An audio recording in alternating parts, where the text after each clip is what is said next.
So ganito naman team, maatras naman tayo. Atras lang naman tayo ng diretso.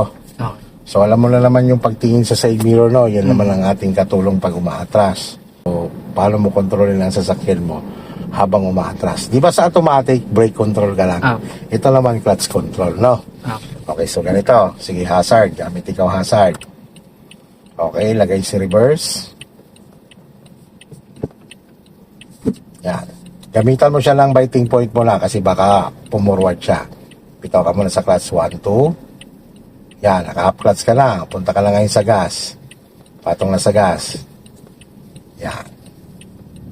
Yan, hanggang dyan lang ang bitaw ng clutch ha. Pag bumibilis, lubog si clutch. Lubog mo si clutch. Lubog. Pag bumibilis. Oo, pag bumibilis. Yan yung tipong pag nilubog mo si clutch, ang paa mong kanan nalipat sa brake. No? Clutch brake. Na paatras. Sige, atras ulit. Yan, alisin mo paa mo kay brake. Alisin mo dyan.